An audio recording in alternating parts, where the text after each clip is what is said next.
Hello नमस्कार साथियों, मैं रतन कुमार आप सबका स्वागत करता हूं रतन कोचिंग 2.0 में। आप सब अपने अपने फ्रेंड को वीडियो को शेयर कर दें।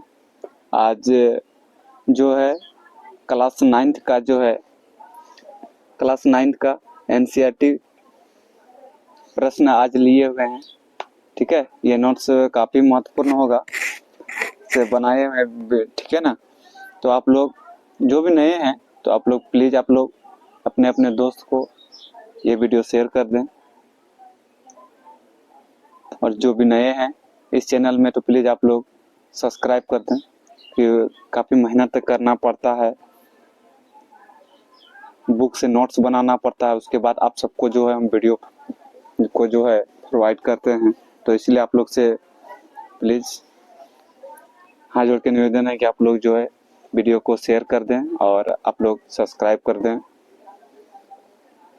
एनसीईआरटी 9th क्लास का एनसीईआरटी है, काफ़ी महत्वपूर्ण प्रश्न देखने को मिलेगा एग्जाम के लिए और टीआरई में भी पूछा हुआ है। तो आप लोग ध्यान से जो है पूरा अंत तक वीडियो को बने रहिएगा। चलते हैं पहला प्रश्न है, भारत का मुख्य अक्षांश उत्तर अक्षांश क्या है। क्वेश्चन पूछा जाएगा भारत के मुख्य अक्षांश जो उत्तर से उत्तर अक्षांश के बीच कितना है। तो उत्तर में कितना है, तो 8 डिग्री 4 मिनट से 37 डिग्री 6 मिनट अक्षांश। अगला प्रश्न है कि भारत का मुख्य अक्षांश जो है ना पूर्व से पूर्वी देशांतर कितना है। पूर्व से पूर्वी देशांतर कितना है, तो 68 डिग्री 7 मिनट पूर्व से पूर्व देशांतर कितना है, 97 डिग्री 25 मिनट। आप लोग ध्यान दीजिएगा, इस सवाल यहाँ से प्रश्न आता है। अगला प्रश्न है कि इंदिरा पॉइंट में सुनामी लहरों के कारण समुद्र में जलमग्न हो गया था, कब हो गया था इंदिरा पॉइंट में, तो ये 26 दिसंबर 2004 को। कितना हो गया था, 26 दिसंबर 2004 को जो है इंदिरा पॉइंट पूरा तरह से जो है समुद्र में समा गया था, जलमग्न हो गया था। उस समय जो अगर तीव्रता पूछा जाएगा उस समय में तो 9.0 का तीव्रता था। कितना तीव्रता था, 9.0 तीव्रता से यानी वहां पे भूकंप आया था। अगला प्रश्न पूछा जाएगा कि भारत का जो है कुल क्षेत्रफल लगभग कितना है। भारत का कुल क्षेत्रफल लगभग कितना है, आप लोग बताइएगा। ये एनसीईआरटी का है कि ये जो एनसीईआरटी का है 32.8 लाख वर्ग किलोमीटर है। कितना है, ध्यान दीजिएगा, यही प्रश्न ही आएगा एग्जाम में 100%। ठीक है, यहीं से क्वेश्चन बनता है। आप लोग जो है टीआरई में आप लोग देख लीजिएगा, ये प्रश्न पूछा हुआ है। ठीक है, बीपीएससी टीआरई 3 का प्रश्न है, आप लोग देख लीजिएगा। अगला है 32.8 लाख वर्ग किलोमीटर। ऐसे हम लोग का अगर एग्जैक्ट बोलेंगे तो 32,87,263 वर्ग किलोमीटर होता है, पर एनसीईआरटी में 32.8 लाख वर्ग किलोमीटर। क्लियर है। अगला प्रश्न है अक्षांश और देशांतर का विस्तार लगभग कितना है। ये सब जो है बुक में नहीं मिलेगा, अदर बुक में, इसीलिए एनसीईआरटी का है। अक्षांश और देशांतर का विस्तार लगभग कितना डिग्री का होता है, तो 30 डिग्री का होता है। अगला प्रश्न को हम लोग चलेंगे।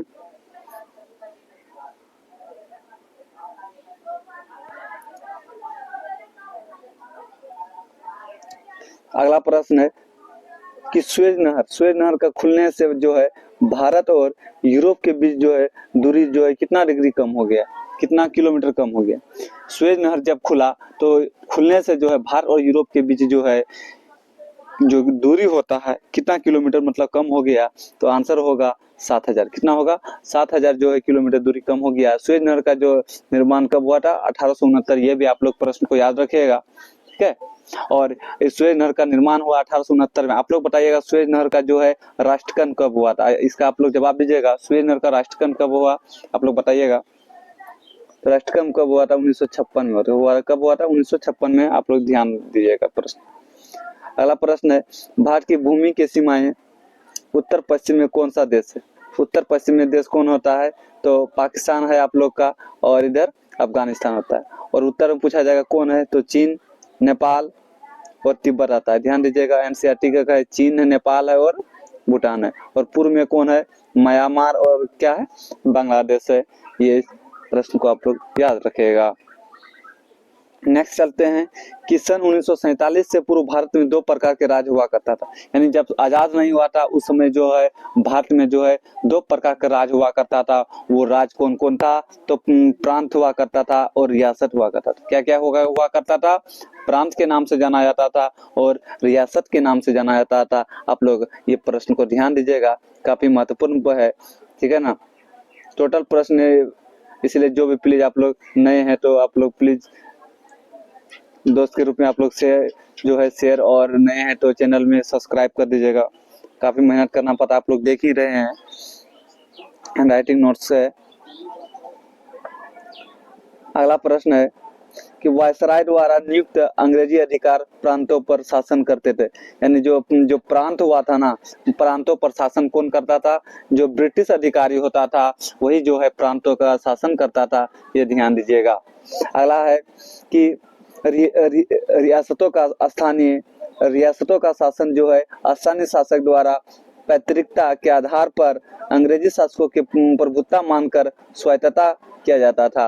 यानी जो रियासत शासन होता था स्थानीय जो शासक द्वारा पैतृकता के आधार पर जो है अंग्रेज प्रभुत्व मानकर जो शासन किया जाता था। नेक्स्ट चलते हैं कि उत्तरी मैदान जो है किससे बना है? जो उत्तरी मैदान होता है ना वो किससे बना है? तो जलोढ़ निक्षेप से बना है। उत्तरी मैदान किससे बना है? तो जलोढ़ निक्षेप से बना है। ये प्रश्न को भी आप लोग ध्यान रखिएगा। उत्तरी मैदान किससे बना है? तो जलोढ़ निक्षेप से बना हुआ है। अगला देखेंगे कि प्रायद्वीपीय पठार जो है किससे बना? क्वेश्चन पूछा जाएगा कि प्रायद्वीपीय पठार किससे बना हुआ है? एनसीईआरटी का है, पूरा एनसीईआरटी बुक का ध्यान दीजिएगा, ठीक है ना। बुक जो है एनसीईआरटी बुक क्लास 9th का है, ठीक है। ध्यान दीजिएगा एनसीईआरटी, और प्लीज आप लोग जो है चैनल को आप लोग सब्सक्राइब कर दीजिएगा।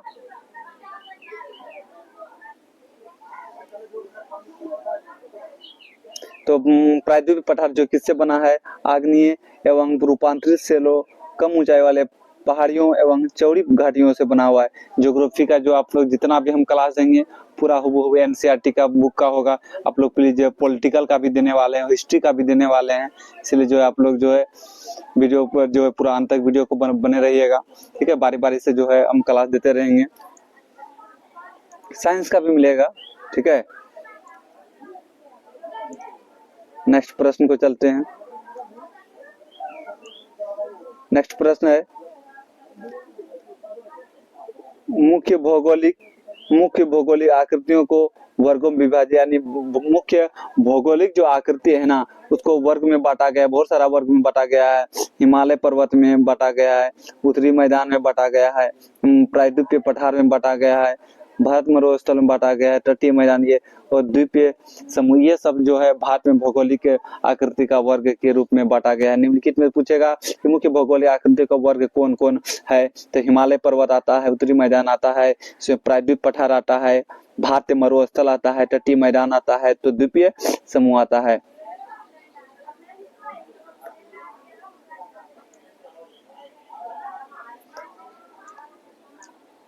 यहाँ से बहुत टीआरई में पूछा गया है, काफी महत्वपूर्ण प्रश्न, आप लोग ध्यान दीजिएगा।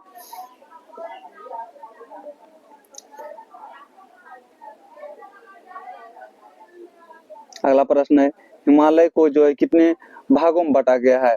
हिमालय को कितने भागों में बांटा गया है? ये जो हिमालय को 3 भागों में बांटा गया है, ध्यान दीजिएगा। एनसीईआरटी का कहना है कि हिमालय को 3 भागों में बांटा गया है। इससे अदर बुक में जो आप लोगों को 4 भागों में मिलेगा, इसीलिए आप लोग जो है एनसीईआरटी को आप लोग फॉलो कीजिएगा, नहीं तो आप लोग का क्वेश्चन जो है गलत हो जाएगा, ठीक है ना। इसलिए एनसीईआरटी का आप लोग फॉलो कीजिएगा। तो हिमालय को जो है कितने वर्गों में बांटा गया है? तो 3 वर्गों में बांटा गया है। अगला प्रश्न है सबसे उत्तरी भाग में स्थित श्रृंखला को जो है क्या कहते हैं? उसको महान हिमालय कहते हैं, या आंतरिक हिमालय कहते हैं, या हिमाद्री कहते हैं। इतना नाम से जो है इसको जाना जाता है। आप लोग ध्यान दीजिएगा, सबसे उत्तरी भाग में स्थित श्रृंखला महान हिमालय, आंतरिक हिमालय या हिमाद्री, 3 नाम से इसको जाना जाता है उत्तरी भाग को।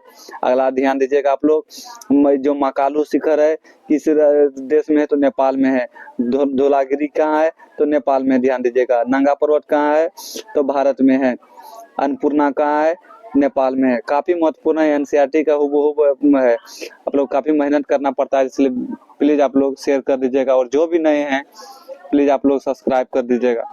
सब्सक्राइब करने में आप लोग कुछ लगेगा नहीं, ना पैसा लगेगा, इसलिए प्लीज आप लोग सब्सक्राइब कर, ताकि मोटिवेशन मिले और आप सबको जो है इसी तरह का वीडियो जो है हम लाते रहें। अगला है कि कामेट। क्या है कामेट? कामेट कहाँ है? भारत में। कामेट कहाँ है? भारत में है। गुरु मानधाता शिखर। गुरु मानधाता शिखर कहाँ है? नेपाल में है। नंदा देवी कहाँ है? भारत में है, उत्तराखंड में। आप लोग जानते हैं। माउंट एवरेस्ट कहाँ है? नेपाल में। कितना है? नेपाल में। आप लोग बताइएगा माउंट एवरेस्ट की ऊंचाई जो है कितनी है? 8848। कितना है? 8848 से आप लोग मारिएगा। अगला प्रश्न चलते हैं। अगला प्रश्न है कि हिमाद्री के दक्षिण में स्थित श्रृंखला सबसे अधिक कौन है? हिमाद्री के दक्षिण में स्थित श्रृंखला सबसे अधिक किसमें है? तो असम में आता है। कौन आता है? असम में आता है।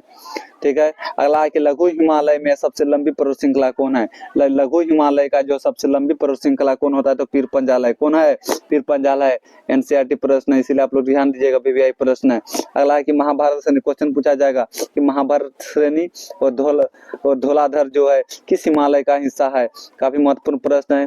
महाभारत श्रेणी और धौलाधर श्रेणी जो है किस हिमालय का है? तो लघु हिमालय का भाग है, ध्यान दीजिएगा। और कश्मीर घाटी और हिमालय की कांगड़ा घाटी और कुल्लू घाटी जो इसी में, यानी कुल्लू घाटी पूछा जाएगा। कुल्लू घाटी जो है और हिमालय की कांगड़ा और जो कश्मीर घाटी जो है किस हिमालय का भाग है? तो ये जो है हम लोग का लघु हिमालय का है। किसका है? लघु हिमालय का भाग होता है। लोग ध्यान रखिएगा प्रश्न पर। अगला है कि जांस्कर श्रेणी जो होता है किस हिमालय का हिस्सा है? तो ट्रांस हिमालय का है। किसका है? ट्रांस हिमालय। जांस्कर श्रेणी किसका है? तो ट्रांस हिमालय का हिस्सा होता है। नेक्स्ट है कि हिमालय की सबसे बाहरी श्रृंखला कौन है? हिमालय की सबसे बाहरी श्रृंखला कौन है? तो वो शिवालिक है। क्या है हिमालय की सबसे बाहरी श्रृंखला? पूछा जाएगा कौन है? तो शिवालिक जाएगा आंसर।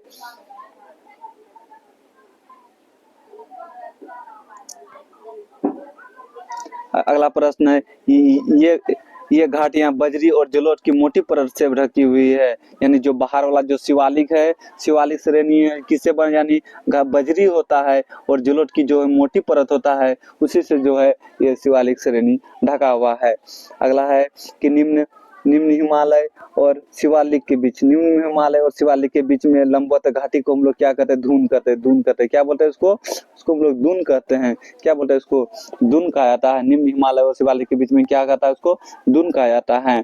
और कुछ दून जो प्रसिद्ध दून है, देहरादून, कोटली दून और पाटली दून है। यहाँ क्वेश्चन पूछा जाएगा दून में सबसे बड़ा दून कौन है? तो देहरादून है। सबसे बड़ा दून कौन है? तो देहरादून याद रखेगा आप लोग। सबसे बड़ा दून बोलिएगा, कौन है आंसर?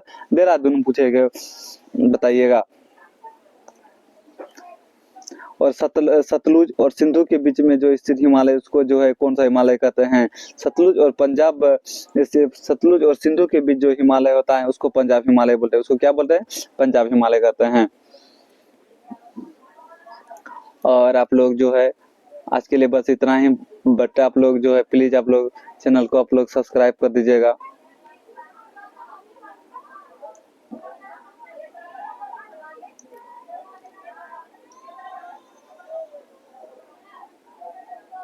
चैनल को सब्सक्राइब कर दीजिएगा और आप लोग बेल आइकन भी दबा दीजिएगा, ताकि आने वाली नोटिफिकेशन सबसे पहले आप सबके पास पहुंचे। और अपना दोस्त को भी जो है ज़रा से ज़रा जो है शेयर कर दीजिएगा वीडियो को, ताकि उसको भी कुछ हेल्प मिले। ठीक है ना? और आप लोग अगर पूरी क्लास जो है 6 से लेकर 12 तक जो है आप लोग को हम एनसीईआरटी करवाएंगे, इसलिए आप लोग जो है चैनल के साथ बने रहें। ठीक है? आज के लिए इतना ही। जय हिंद, जय भारत।